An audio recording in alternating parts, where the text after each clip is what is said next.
Welcome to Balaji RS. ये आपकी class third है। अगर आपने क्लास सेकंड नहीं देखी है तो आप प्लेलिस्ट में चेक कर सकते हैं। इस क्लास में हमने एक बार रिवीजन ले लेते हैं क्लास सेकंड का। पिछली क्लास में हमने अकाउंटिंग स्टैंडर्ड और इंडियन अकाउंटिंग स्टैंडर्ड और आईएफआरएस तीनों स्टैंडर्ड देखे थे। एक बार ओवरव्यू ले लेते हैं। अकाउंटिंग स्टैंडर्ड क्या है? ऐसे स्टैंडर्ड जिससे हम जो है ट्रांजेक्शन करते हैं उसको किस तरह से रिकॉग्नाइज किया जाए, मेजर किया जाए, प्रेजेंट किया जाए, डिस्क्लोज किया जाए, इसके बारे में कुछ मापदंड तय किए गए हैं। उससे रिलेटेड हमें इंफॉर्मेशन प्रोवाइड की जाती है। इंडिया में अकाउंटिंग स्टैंडर्ड कैसे बनता है? एक तो अकाउंटिंग स्टैंडर्ड बोर्ड है जो फॉर्मुलेट करेगा, जो बनाएगा। फिर एक नेशनल फाइनेंशियल रिपोर्टिंग अथॉरिटी है जो अपना जो रिकमेंडेशन देता है। फिर एक आईसीआई है जो इनको अप्रूव करके आगे सेंट्रल गवर्नमेंट को भेजता है। सेंट्रल गवर्नमेंट इसको फाइनली नोटिफाई करके लागू कर देता है पूरे देश भर में।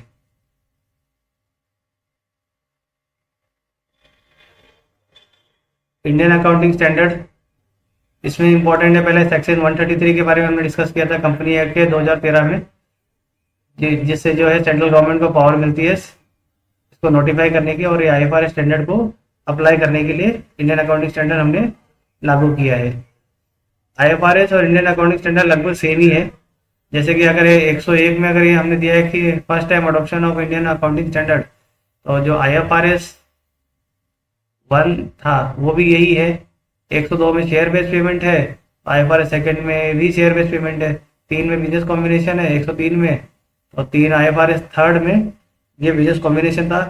104 में है इंश्योरेंस कॉन्ट्रैक्ट, तो उसमें भी चौथे में जो है इंश्योरेंस कॉन्ट्रैक्ट था। 5 में नॉन करंट असेट है। फिर 6 में मिनरल है। 7 में फाइनेंशियल इंस्ट्रूमेंट डिस्क्लोजर है। 8 में सेगमेंट के बारे में बताया था। 9 में इंस्ट्रूमेंट है, फाइनेंशियल इंस्ट्रूमेंट्स। 10 में कंसोलिडेटेड फाइनेंशियल स्टेटमेंट की कंसोलिडेटेड के बारे में बताया था। 11 को कैसे ज्वाइंट करेंगे। 112 इंटरेस्ट से रिलेटेड है। 13 fair value. 14 regulatory deferred payment. 115 revenue from contract with customer. 16 में लीजेस है। 116 है ये। इसको हमने करेक्शन करवाया था 116। और 16 में इसी को हमें किसके साथ रटा था? 16 के साथ। 16 में प्रॉपर्टी है, 116 में ये था। 1 में फाइनेंशियल स्टेटमेंट कैसे प्रेजेंट करेंगे उससे रिलेटेड। 2 में इन्वेंट्री। 7 में कैश फ्लो। 8 अकाउंटिंग पॉलिसी और एस्टिमेट था। 10 में इवेंट को कैसे रिपोर्ट करेंगे। 12 में टैक्सेस थे। 16 हमने देख लिया। 19 का होते होते बेनिफिट चाहिए। 20 में 10+10 हमने देखा था। 20 21 में फॉरेन एक्सचेंज रेट है 2:1 का हिसाब। 23 में बोरोइंग कॉस्ट है। 24 में रिलेटेड पार्टी है। 27 में फाइनेंशियल स्टेटमेंट था, सेपरेट फाइनेंशियल स्टेटमेंट बनाना होता है। 28 में इन्वेस्टमेंट इन एसोसिएट और जॉइंट वेंचर में। 29 में हाइपर इन्फ्लेशन की बात की थी। और 32 में जो है प्रेजेंटेशन ऑफ फाइनेंशियल इंस्ट्रूमेंट। 33 में ईपीएस था, और 1 का 3 वाला रूल हमने बताया था। 34 में इंटरिम फाइनेंशियल रिपोर्टिंग। 36 में इम्पेयरमेंट ऑफ असेट। 37 और 38 में इसमें कंटेंजेंट असेट, इसमें इंटेंजिबल असेट। 40-41 में प्रॉपर्टी की है, इन्वेस्टमेंट इन प्रॉपर्टी। और 41 में एग्रीकल्चर। फिर हमने अकाउंटिंग स्टैंडर्ड भी देखे थे कि फर्स्ट में तो डिस्क्लोजर था, सेकंड में इन्वेंट्री था, थर्ड में कैश फ्लो, 4 में कंटिजेंसी, 5 में नेट प्रॉफिट, 7 में कंस्ट्रक्शन, 9 में रेवेन्यू, 10 में प्रॉपर्टी। और डेप्रिसिएशन भी इसी में देखा था हमने, फिर इसमें भी डेप्रिसिएशन है। 11 में फॉरेन एक्सचेंज है। 12 में गवर्नमेंट ग्रांट है। अगर आपने क्लास पिछली बार नहीं देखी है तो उसको एक बार फिर से देख लीजिए, ये सिर्फ एक रिवीजन के लिए है, ताकि एक बार और आप देख लो अकाउंटिंग स्टैंडर्ड और ये सब। 13 इन्वेस्टमेंट की बात की थी कि 13 इन्वेस्टमेंट कितना है। 14 में अमालगमेशन करवाया था।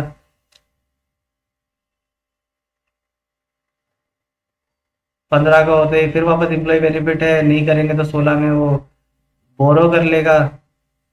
17 में सेगमेंट है। 18 में रिलेटेड पार्टी है। 19 में लीज है। 20 में अर्निंग पर शेयर। 21 में कंसोलिडेटेड फाइनेंस स्टेटमेंट।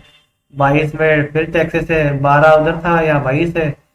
23 में फिर इन्वेस्टमेंट है। 24 में 24 घंटे में जो है डिसकंटिन्यू ऑपरेशन का बताया था। जो ट्रिकें बताई हैं उसको एज इट इज़ याद कर लेंगे तो आपका और आसान होगा। 25 में इंटरिम फाइनेंशियल रिपोर्टिंग। फिर 26 में इंटेंजिबल असेट, 27 में इंटरेस्ट इन ज्वाइंट वेंचर है, तो इन सबको तो साथ में पढ़ने के लिए कहा था एक बार के लिए। 28 में इम्पेयरमेंट ऑफ असेट है, और 29 में फिर बचा हुआ कंटिजेंट असेट बचा, वो भी 29 का हो गया। IFRS का मेन तो यही है आपके कि जैसे वहाँ इंडिया में अकाउंटिंग स्टैंडर्ड बोर्ड है, वैसे इंटरनेशनली अकाउंटिंग स्टैंडर्ड बोर्ड है, 2001 में बना था। बाकी अकाउंटिंग स्टैंडर्ड इंडियन वाला और ये दोनों लगभग सेम ही है, सेम ही सीक्वेंस फॉलो करता है। और हमने 4 प्रिंसिपल की बात की थी 2CR के बारे में, क्लैरिटी, कंपेरेबिलिटी, रिलेवेंस और रिलायबिलिटी।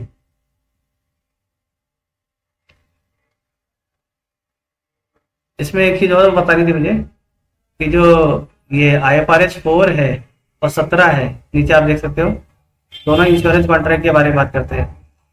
जैसे ये IFRS 17 लागू हो जाएगा तो 4 का यूज खत्म हो जाएगा अपने आप। तो ये स्पेशल था, ये आप पॉइंट याद रखिएगा। अगर इससे रिलेटेड अगर दोनों नहीं आएगा, या तो ऑब्जेक्टिव में IFRS 4 आएगा या 17 आएगा, और दोनों याद रख लीजिए।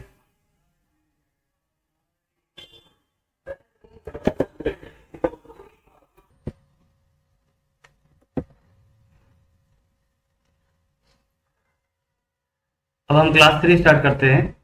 इसमें हम recording of transaction in secondary books, trial balance और इसके रेक्टिफिकेशन ऑफ एरर्स के बारे में पढ़ेंगे। तो रिकॉर्डिंग ऑफ ट्रांजेक्शन से पहले हम देख लेते हैं टाइप्स ऑफ अकाउंट्स। 3 तरीके के अकाउंट होते हैं, नॉमिनल अकाउंट, पर्सनल अकाउंट और रियल अकाउंट।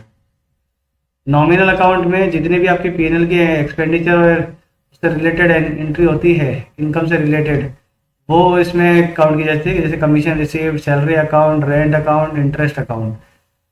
इसमें जो अपना जो 3 गोल्डन रूल है उसमें से जो एक है, डेबिट सारे एक्सपेंसेस और लॉसेस को करेंगे, और क्रेडिट इनकम और गेन को करेंगे। ये नॉमिनल अकाउंट से रिलेटेड है। और नेक्स्ट है पर्सनल अकाउंट। पर्सनल अकाउंट भी 3 तरीके के होते हैं, नेचुरल, रिप्रेजेंटेटिव और आर्टिफिशियल। पर्सन से आप समझ सकते हो या तो जीवित, या फिर जिसको कानून की तरह उसको जो है उसको मान्यता प्राप्त हो। या तो पर्सन नेचुरल होगा, या किसी को रिप्रेजेंट कर रहा हो, या फिर आर्टिफिशियल होगा, जैसे कि फर्म हो गया, कंपनी होगी, इंस्टीट्यूट होगी। और इसमें एक चौथी चीज, लाइबिलिटीज को भी इसी में ही पर्सनल अकाउंट के तहत ही एंट्री की जाती है। फॉर एग्जाम्पल, अगर आप एक एग्जाम्पल देखें, good sold to Shyam, Shyam को हमने गुड सोल्ड कर दिया, तो श्याम क्या हुआ, पर्सन हुआ। तो Shyam account will be debited as receiver, क्योंकि इसमें जो रूल होता है ये होता है, debit the receiver, credit the giver. तो हमने जो है श्याम को डेबिट कर दिया और सेल्स अकाउंट को क्रेडिट कर दिया, Shyam account debit to sales account. इसमें नेचुरल और आर्टिफिशियल तो एक ही है, इसमें समझने की जो ज़्यादा जरूरी है, रिप्रेजेंटेटिव पर्सनल अकाउंट। रिप्रेजेंटेटिव मतलब आप किसी को रिप्रेजेंट कर रहे हो। ये कब होता है, जब किसी इंडिविजुअल का आप जो है या तो पैसा देना बाकी रह गया हो, या उससे पैसा लेना वापस बाकी रह गया हो, या आपने एडवांस में उसने पहले पेमेंट कर दी हो आपने। जैसे आउटस्टैंडिंग होगा, किसी भी एक्सपेंस के आगे या इनकम के आगे आउटस्टैंडिंग, एडवांस, प्रीपेड और अप्रूवल ऐसा लगा होगा, तो वो रिप्रेजेंटेटिव पर्सनल अकाउंट में आएगा। जैसे आउटस्टैंडिंग रेंट हो गया, आपका कोई रेंट बकाया है, या कि आपको किसी को सैलरी देनी थी तो आउटस्टैंडिंग सैलरी हो गया। एडवांस में आप जो है टैक्स का इसमें आ सकता है, प्रीपेड एक्सपेंसेस आते हैं, अप्रूवल आते हैं। तो ये सारी चीजें जो है रिप्रेजेंटेटिव पर्सनल अकाउंट में आती है। अगला है रियल अकाउंट। तो हमने एक्सपेंडिचर और इनकम को कवर कर लिया, फिर थोड़े बहुत जो बचे रिप्रेजेंटेटिव में बचे हुए एक्सपेंडिचर को कवर कर लिया, फिर लाइबिलिटी इधर आ गई, बचा क्या असेट। असेट बचा तो असेट जो है रियल अकाउंट में आ जाएगा, असेट और प्रॉपर्टी रियल अकाउंट। इसमें भी 2 टाइप होते हैं, एक तो इंटेंजिबल और एक होता है टेंजिबल। टेंजिबल जिसको हम छू सकते हैं, जिसको महसूस कर सकते हैं, जिसको हम देख सकते हैं। इंटेंजिबल जिसको हम छू तो नहीं सकते, लेकिन वो हमारी प्रॉपर्टी में काउंट होती है। जैसे गुडविल आप देख नहीं सकते, कॉपीराइट देख नहीं सकते, पेटेंट, ट्रेडमार्क पर ये आपको जो है एक रेवेन्यू प्रोवाइड कराते ही है। तो इंटेंजिबल ये आपके असेट में काउंट होते हैं, इसलिए इसको इंटेंजिबल रियल अकाउंट की तरह इसको एंट्री की जाती है। और टेंजिबल रियल अकाउंट हो गया आपका बिल्डिंग, प्लांट, मशीनरी और कैश को भी आप छू सकते हो। तो ये असेट जितने जो असेट साइड में आते हैं बचे हुए, वो टेंजिबल रियल असेट होंगे।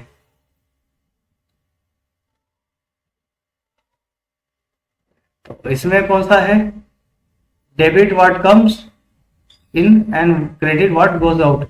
मतलब जो भी चीज आपके पास आ रही है, जो भी असेट आ रही है उसको डेबिट कर दो, और जो आपकी असेट जा रही है, कम हो रही है, उसको क्रेडिट कर दो। ये रियल अकाउंट की ये तीसरा वाला आपका जो गोल्डन रूल है वो रियल अकाउंट पे लागू होता है। तो हम एक बार और देख लेते हैं रियल अकाउंट। नॉमिनल अकाउंट में कौन सा था, डेबिट एक्सपेंसेस और लॉसेस को, और क्रेडिट इनकम और गेन को। और पर्सनल अकाउंट में हमने देखा रिसीवर होता है, क्योंकि एक पर्सन रिसीव करेगा, कोई आदमी रिसीव कर रहा है, इसलिए वो पर्सनल अकाउंट में होता है। डेबिट रिसीव करने वाले को, क्रेडिट देने वाले को। और रियल अकाउंट में क्या होता है, debit what comes in, credit what goes out. मतलब जो आ रहा है उसको डेबिट कर लो, जो जा रहा है आएगा और जाएगा, क्या आएगा जाएगा, आपकी असेट या असेट ही आएगी जाएगी। तो इससे रिलेटेड है ये एक रूल है एनसीईआरटी से, रूल ऑफ डेबिट और क्रेडिट का। असेट में अगर इंक्रीज हो रहा है तो डेबिट करना होता है, और असेट डिक्रीज हो रही है तो क्रेडिट करना होता है। जैसे हमें यहाँ debit what comes in, credit what goes out. जा रहा है तो क्रेडिट करेंगे, आ रहा है तो डेबिट करेंगे। कैपिटल, और इसके बाद एक ये देख लो आप, कैपिटल जो है आपका लाइबिलिटी साइड में आता है, तो उसको अगर इंक्रीज करोगे तो क्रेडिट करोगे, और डिक्रीज होगा तो डेबिट हो जाएगा। तो इसका ही उल्टा होता है असेट की तरह लाइबिलिटी कैपिटल में। रेवेन्यू, लाइबिलिटी को साथ में देख लेते हैं। लाइबिलिटी भी वैसा ही है, इंक्रीज होगा तो क्रेडिट होगा, और डिक्रीज होगा तो डेबिट होगा। और एक्सपेंसेस का भी वैसे ही है, इन एक्सपेंसेस का आप डेबिट में देखेंगे। एक्सपेंसेस जब आप पीएनएल बनाते हैं तो इस तरफ एंट्री करते हैं, तो पीएनएल में इसको इंक्रीज होगा तो डेबिट कर देंगे, और डिक्रीज होगा तो क्रेडिट कर देंगे। और रेवेन्यू का इस तरफ एंट्री होती है, तो रेवेन्यू बढ़ेगी आपकी तो क्रेडिट कर दो, और रेवेन्यू घटेगी तो डेबिट कर दो। रेवेन्यू घटेगी कब, जब आप कोई एक्सपेंसेस पेमेंट करोगे। वैसे बेसिक है। अब आगे जो है सेकेंडरी बुक देखते हैं। सेकेंडरी बुक्स को स्पेशल जर्नल भी कहते हैं, ठीक है।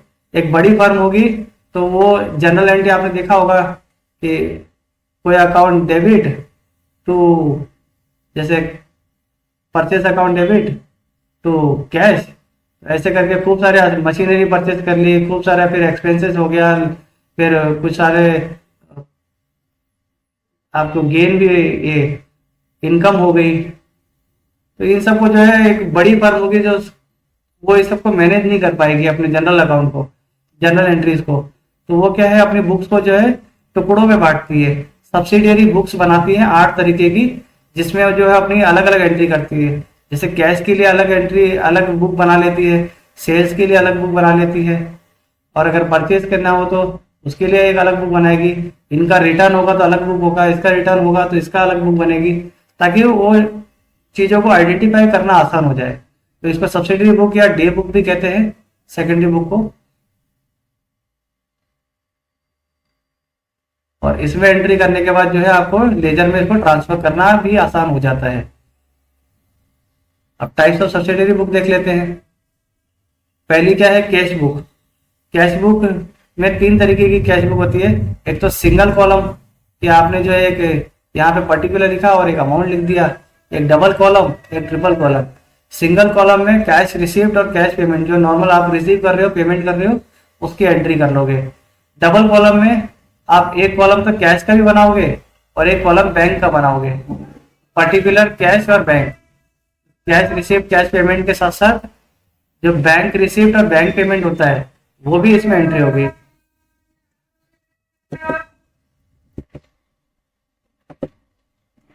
अगला है triple column cash book. Triple column cash book में जो कैश के ट्रांजेक्शन हो रहे हैं वो तो ठीक है, बैंक का भी होगा, साथ साथ जो है रिकॉर्ड ऑफ डिस्काउंट अलाउड और डिस्काउंट रिसीव्ड, ये एक्स्ट्रा ऐड हो जाता है इसमें। तो डिस्काउंट जो आप दे रहे हो कैश में वो भी इसमें एंट्री कर लोगे आप। अगला है परचेज बुक। तो परचेज बुक में जो आपके इसमें इंपॉर्टेंट याद रखना कि परचेस हो या सेल्स, जो क्रेडिट परचेस होती है वो इसमें एंट्री हो जाती है, ठीक है। और सेल्स बुक में भी क्रेडिट सेल्स की एंट्री होती है। पर इसमें जो सेल में आप अगर कोई असेट सेल कर रहे हो तो वो असेट इसमें नहीं आएगा, क्योंकि असेट जो है आपका जनरल प्रॉपर में एंट्री होगी उसकी। जो आप बिजनेस के लिए जो सेल्स और परचेस कर रहे हो उसका ही आपका ये होगा, एंट्री होगा। पर आप कोई असेट परचेस कर रहे हो या सेल्स कर रहे हो तो उसकी एंट्री इसमें नहीं होगी। ये ऑब्जेक्टिव के लिए याद रखना आपने आपको। फिर परचेज रिटर्न हो गया तो उसकी रेट, कोई आपने क्रेडिट में परचेस कर दिया तो उसका जो है रिटर्न हो गया। अगर वो सामने वाले ने, आपने ही रिटर्न कर दिया, आपने परचेस किया फिर रिटर्न कर दिया तो उसकी एंट्री कर लो। और सेल्स रिटर्न में अगर सामने वाले ने आपसे खरीदा है तो वो रिटर्न कर देगा, उसकी एंट्री कर देंगे इसमें। बिल्स रिसीवेबल में डेट, अगर आपने डेटर को फेवर में कुछ बिल करा है, बिल ड्रॉन किया है तो वो आपको जो है debt drawn in favour of business, business के लिए आपको कोई बिल बना के दे रहा है तो आप बिल्स रिसीवेबल में आ जाओगे, आपका ये पेमेंट आने वाला है। और बिल्स पेबल में आप पेमेंट करने वाले हो तो आपने बिल बना के दिया है सामने वाले को पेमेंट करने के लिए तो उसको बिल्स पेबल में कर लो। जनरल प्रॉपर में इसके अलावा जो भी ट्रांजेक्शन हो रहे हैं आपके असेट से रिलेटेड हुआ या कुछ भी डेप्रिसिएशन हो गया तो ये सारी एंट्रियां जो है जनरल प्रॉपर में आ जाएगी। अगला आप ट्रायल बैलेंस देख लेते हैं और रेक्टिफिकेशन ऑफ एरर देख लेते हैं। ट्रायल बैलेंस भी एक स्टेटमेंट है जो बैलेंसेस को शो करता है। आप ट्रायल बैलेंस में बनाओगे पर्टिकुलर डेबिट और क्रेडिट, तो इसमें कुछ कुछ एंट्री करोगे, इसमें कुछ कुछ एंट्री करोगे, नीचे टोटल करोगे, दोनों जो है मैच होता है हमेशा। याद, ये आपको पता ही है ट्रायल बैलेंस के दोनों बैलेंस जो है मैच होते हैं। तो ये आप जो है एरर फाइंडिंग के लिए भी और जो ट्रांजेक्शन को आइडेंटिफाई करने के लिए भी ये करते हैं हम। टोटल ऑफ डेबिट और क्रेडिट मैच होता है। लेजर से जो है पहले जर्नल से लेजर की तरफ जो है पोस्टिंग होती है, फिर लेजर से ट्रायल बैलेंस टैली होने के बाद जो है आप पीएनएल और final account, PNL and balance sheet बनाते हैं। तो ये सीक्वेंस चलता है।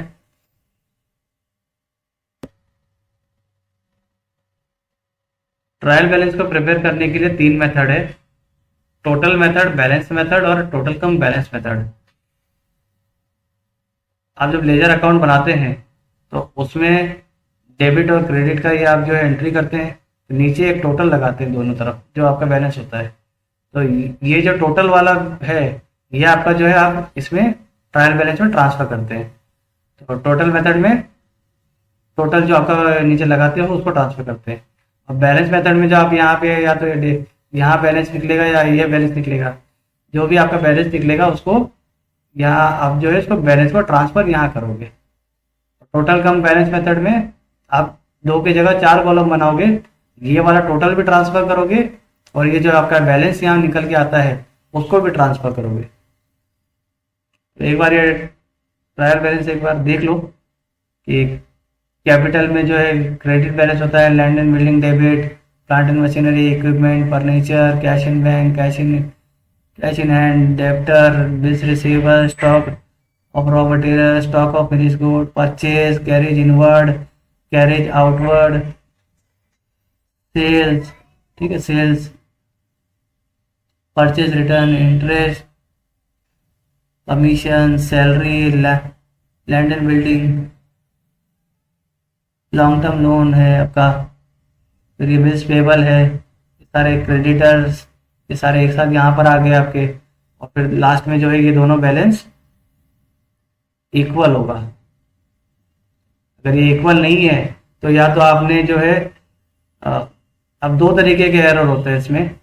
या तो आपने जो डबल एंट्री करते हैं जैसे कि परचेस अकाउंट डेबिट तो कैश, तो आपने दोनों में ही एंट्री नहीं करी, दोनों में एंट्री नहीं करी तो ना आपका डेबिट में परचेस में दिखेगा ना क्रेडिट में परचेस दिखेगा। इसका मतलब कि ये इस केस में जो आपका ये बैलेंस शीट जो आपका टैली हो जाएगा, ठीक है।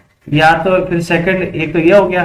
सेकंड में आपने क्या किया, कैश में तो आपने जो है बराबर पैसे लिख दिए पर परचेस में आपने जो है पैसे या तो कम लिखे या तो लिखे ही नहीं, या फिर ये एंट्री करना ही भूल गए। परचेज में आपने जो इसका डबल इफेक्ट देना था, डबल एंट्री करनी थी इसकी, वो आपने सिंगल एंट्री करके ही छोड़ दिया। तो ऐसे कर में जो है आपका ये आपका या तो डेबिट में बैलेंस कम दिखेगा या क्रेडिट में कम दिखेगा। तो ये सेकंड टाइप में जो है आपका ये टैली नहीं होगा आपका। तो इसमें आपका या तो उसको टैली कराने के लिए एंट्री करनी होगी या फिर आपको सस्पेंस अकाउंट बनाना पड़ेगा आपका। नीचे देख लेते हैं हम इसको।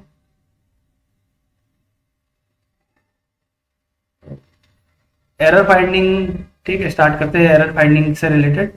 पहला होता है कि आप जो सब्सिडियरी बुक बना रहे हो 8 तरीके की, उसके टोटलिंग में ही गड़बड़ कर दिया आपने, और फिर आगे जो लेजर में भी पोस्टिंग गलत हुई, फिर ट्रायल बैलेंस तो आपका मैच होगा नहीं।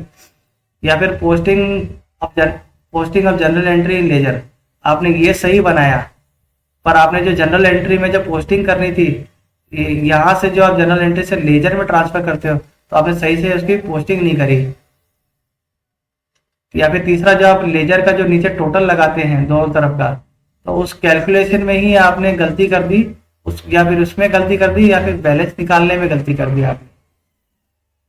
तीसरा, चौथे में क्या होता है, आपने जो ये बैलेंस जो आपने निकाला तो सही, पर उसको ट्रांसफर करने में गलती कर दी। यानी बैलेंस आपका अगर 10,000 निकल रहा है यहाँ पे, पर आपने जो है ट्रायल बैलेंस में जो है 1000 ही उसको ट्रांसफर कर दिया, तो ये होता है। और चौथे में आपने ट्रायल बैलेंस का जो नीचे टोटलिंग होती है वो करने में ही गलत कर दिया आपने। ये कुछ सारे एरर फाइंडिंग के, ये आपको सीक्वेंस फॉलो करना होता है कि किस आपने कहाँ गलती करी है उस चीज में। अब इसको क्लासीफाई करते हैं किस तरीके के जो है आपके एरर होते हैं। 4 तरीके के होते हैं, error of commission, error of omission, error of principle और एरर ऑफ कॉम्पनसेटिंग। एक मिनट देख लेते हैं।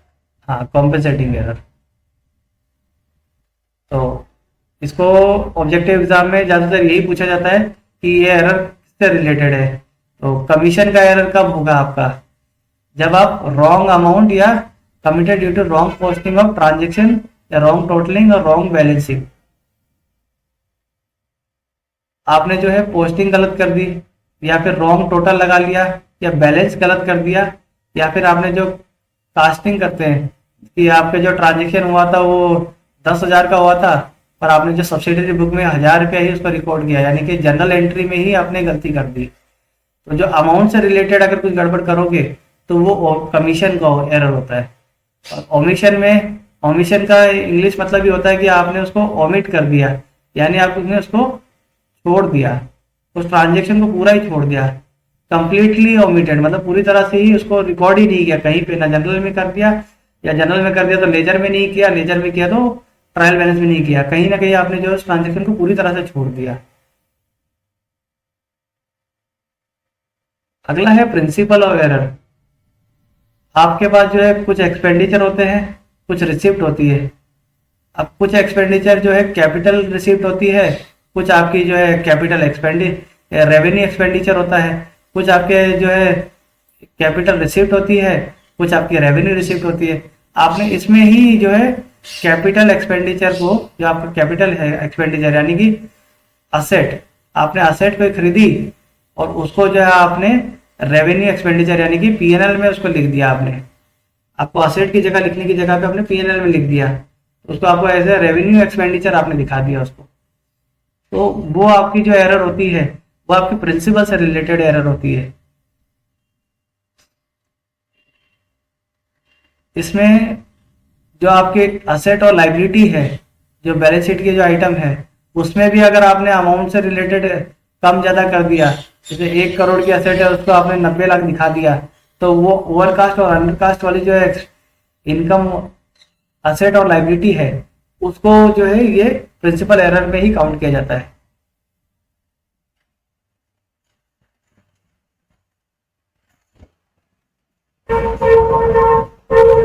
अगला है कॉम्पनसेटिंग एरर। आपने दोनों ही अकाउंट, दो अलग अलग अकाउंट में इस तरह से एरर कर दिया, आपने अपना बैलेंस शीट को मैच करने के लिए कि आपने थोड़ा सा जैसे असेट से थोड़ा कम कर लिया, फिर थोड़ा सा कैपिटल से ही कम कर लिया, तो इस तरह से आपने कम करके जो है दोनों में से अगर 1000 रुपये आपका कम होता है, या एक में असेट में मान लो आपने 1000 रुपये बढ़ा दिया और कैपिटल में 1000 रुपये कम कर दिया, तो जब आप डेबिट में डालोगे और क्रेडिट में उसको बैलेंस करोगे तो वो मैच हो जाएगा।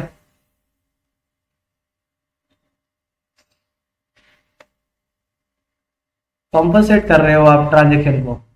अगला है इसको रेक्टिफाई कैसे करोगे, ये इंपॉर्टेंट है। आप रेक्टिफाई कैसे करोगे, 2 तरीके के ट्रांजेक्शन, जैसे मैंने कहा था, ऐसे ट्रांजेक्शन जो ट्रायल बैलेंस का अफेक्ट नहीं करते हैं, तो नहीं करते हैं तो अगर एंट्री तो जो एंट्री आपने इसमें 2 तरीके की होती है, या तो आपने जो है रॉन्ग डेबिट करी हो या क्रेडिट करी हो, यानी आपने जो है पूरी या तो एंट्री भूल गए हो या कम चार्ज किया हो या ज़्यादा किया हो, तो उसको जो है जो कम ज़्यादा किया उसको एडजस्ट किया जा सकता है।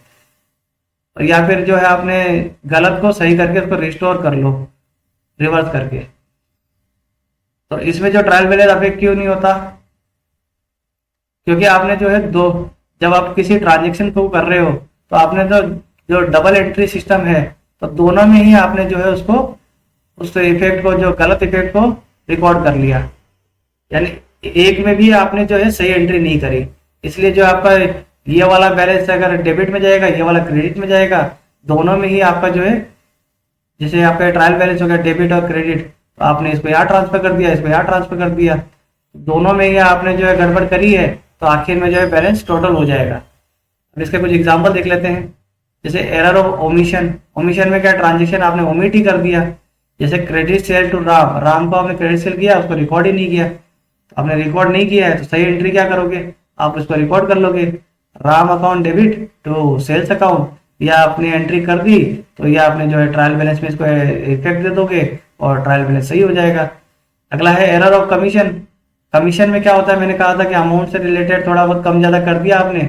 यानी जैसे एग्जांपल मशीनरी आपने 1 लाख की परचेस करी, पर आपने ट्रांजेक्शन में से 10,000 ही दिखाया। 10,000 दिखाया है तो मशीनरी में पहले जो है 10,000 यहाँ पे हो ही गया था, और कैश में भी 10 के ही आपने एंट्री कर दी, तो ट्रायल बैलेंस तो मैच होना ही है क्योंकि डेबिट क्रेडिट दोनों मैच हो गया। अब बचा हुआ जो है 90,000 था, अब उसको जो है आप वापस एक और एंट्री मार के जो है उसको रेक्टिफाई कर लो कि मशीनरी अकाउंट बचा हुआ 90,000 डेबिट टू कैश अकाउंट 90,000। इस तरह से आपके ओमिशन की जो एरर है ये ठीक हो जाएगी। अब ये इंपॉर्टेंट है, इस पर थोड़ा और अच्छे से ध्यान देना आप। Rectification of error affecting trial balance, जो ट्रायल बैलेंस को अफेक्ट कर रही है। अब इसमें कुछ एग्जांपल दे रखे हैं कि आपने कास्टिंग में ही एरर कर दी, लेजर में, कि जनरल से जो है लेजर में आपने जो है उस अमाउंट को ट्रांसफर ही नहीं करा।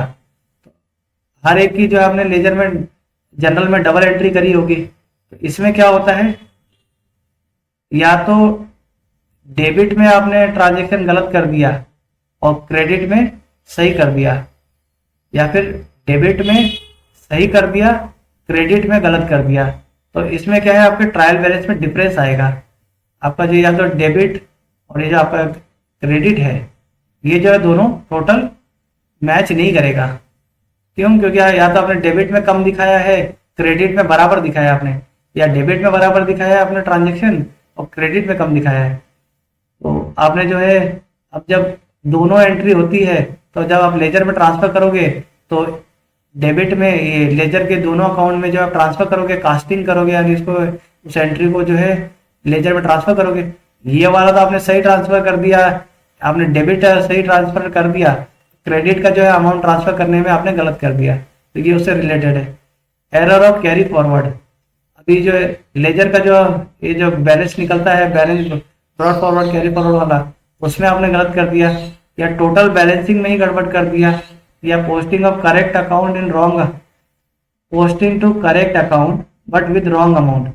आपने एंट्री तो सही करी, पर जो आपने अमाउंट है, अमाउंट की गलती कर दिया आपने। इसमें हमेशा ये याद रखना कि एक सही होगा एक गलत होगा, तभी आपका जो है ट्रायल बैलेंस मिसमैच होगा। तो किसी एक अकाउंट में जो आपने अमाउंट में गड़बड़ कर दिया आपने, या फिर आपने पोस्टिंग तो करेक्ट अकाउंट में कर दी पर रॉन्ग साइड में कर दिया आपने, मतलब आपने डेबिट का उठा के डेबिट में ट्रांसफर करने की जगह पे क्रेडिट में ट्रांसफर कर दिया, तो यहाँ पे भी जो है आपका अमाउंट मिसमैच आएगा, क्योंकि आपका क्रेडिट बढ़ गया डेबिट बढ़ने की जगह पर। फिर wrong posting to the wrong side with the wrong amount, आपने दोनों में ये साइड भी गलत चुन ली और अमाउंट भी गलत कर दिया आपने।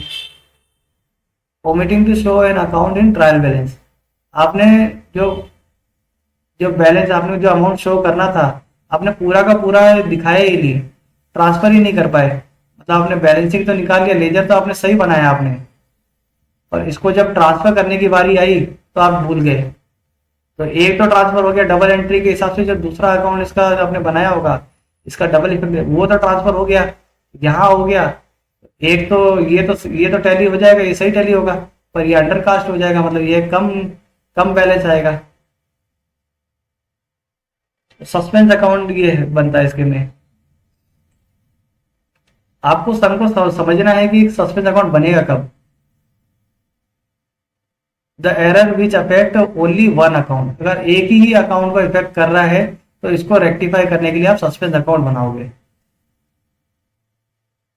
जैसे एग्जांपल ले लें, error of commission, credit sales to Ram, ठीक है, 10,000 की आपने क्रेडिट सेल कर दी, पोस्टिंग टू हीज अकाउंट, मतलब राम के अकाउंट में आपने जो है या तो 7,000 रुपया कर दिया, आपने एंट्री कर दी, और 15,000 रुपये या तो 15,000 रुपये कर दिया। आपने क्रेडिट सेल तो सही कर लिया, मतलब राम अकाउंट टू सेल्स, या यहाँ पे आपने जो है 7,000 कर दिया और सेल्स की एंट्री आपने सही करी, एक गलत कर दी एक सही कर दी। अब इसको रेक्टिफाई करना है, तो अब इसको जो है इसको बढ़ाना है, तो कैसे करोगे इसको? तो राम में जो है 3 अकाउंट, राम अकाउंट में 3,000 और ऐड कर दोगे और फिर सस्पेंस अकाउंट बनाओगे। सस्पेंस अकाउंट में 3,000, ये डेबिट होगा, राम अकाउंट डेबिट 3,000, तो सस्पेंस अकाउंट 3,000। क्यों सस्पेंस अकाउंट? क्योंकि सेल्स अकाउंट में तो आपने सही कर दिया, अब इसको रेक्टिफाई करने के लिए आपको इसको एडजस्ट करना होगा, तो इसको आप सस्पेंस अकाउंट से एडजस्ट करोगे। वही अगर आपने राम अकाउंट में 15,000 कर दिया और सेल्स अकाउंट में से 10,000 करा, तो 5,000 आपने ज़्यादा चार्ज कर लिया। अब इसको कम करना है, तो यहाँ डेबिट में है तो टू राम अकाउंट हो जाएगा, राम अकाउंट 5,000। अब यहाँ पे फिर क्या आएगा? सस्पेंस अकाउंट आएगा आपका, सस्पेंस अकाउंट 5,000। डेबिट में सबसे सस्पेंस अकाउंट लगा के आपने ये इसको एडजस्ट कर लिया।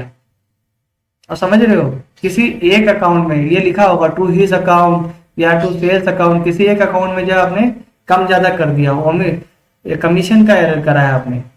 अगला है ओमिशन। ओमिशन मतलब आपने जो है उसको लिखना ही भूल गए। जैसे credit sale to Ram ₹1,00,000 were not posted in his account, ये वर्ड याद रखना कि उसके अकाउंट में ही आपने गड़बड़ कर दी। तो राम के अकाउंट में पहले क्या किया आपने? नील कर दिया, एंट्री ही नहीं करी, और सेल्स अकाउंट में जो है 10,000 जो आपका बनता है वो आपने ट्रांसफर कर दी। ये तो सही है, ये गलत है। तो अब सही है तो फिर इसको, सही है तो इसको तो कुछ नहीं करेंगे, जो गलत है उसको जो एंट्री नहीं करी वो कर देंगे। राम अकाउंट 10,000 आपने इसमें दिखा दिया तो सस्पेंस अकाउंट में डाल देंगे, क्योंकि ये तो सही है। तो इसको एडजस्ट करने के लिए कहीं ना कहीं तो आपको डबल इफेक्ट देना ही होगा, तो इसमें आपने ये दे दिया डबल इफेक्ट। अब अगला है एरर ऑफ कास्टिंग। कास्टिंग में क्या है?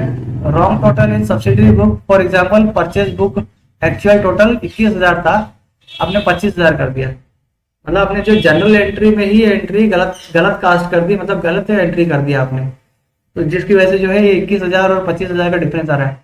टोटल तो 21,000 होना था, पर आपने जो है परचेज अकाउंट में 25,000 कर दिया। आपने क्या किया? 4,000 ज्यादा कर दिया। तो इसकी एंट्री क्या थी अपनी कि परचेज आपने कैसे किया है? मान लो से कैश ही करा हो, परचेज अकाउंट आपने यहाँ पे 25,000 कर दिया, डेबिट कर दिया, परचेज का डेबिट, और कैश का जो है इसमें आपने जो है 21,000 ही करा है आपने, ठीक है।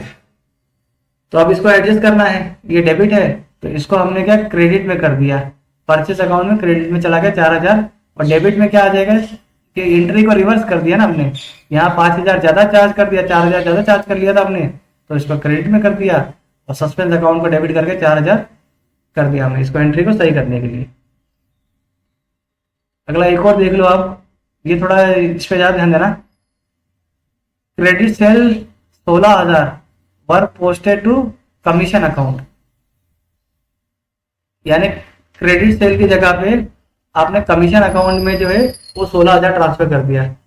आपको बस एंट्री जो है रिवर्स करनी है कि कमीशन अकाउंट से तो आप डेबिट करके जो है 16,000 रुपया उसको कैंसिल करोगे, और सेल्स अकाउंट में 16,000 उसको, ये कॉम्पनसेटिंग एरर है। तो कॉम्पनसेटिंग एरर में आपको वो बनाने की जरूरत नहीं है, जिसमें आपने गलत कर दिया, कमीशन अकाउंट में आपने गलत कर दिया तो आपको बस क्रेडिट सेल में डालना था। तो अपने बस आपको एक डेबिट और एक क्रेडिट मिलना चाहिए आपको। तो डेबिट के लिए तो आपको कमीशन मिल ही गया, तो कमीशन को आपने जो डेबिट कर दिया, और क्रेडिट सेल को आपको क्रेडिट करना था, इसकी एंट्री करनी थी, तो इसको कॉम्पनसेट करने के लिए क्रेडिट सेल को हमने क्रेडिट कर दिया। इस तरह से आपकी ये क्लास कंप्लीट होती है।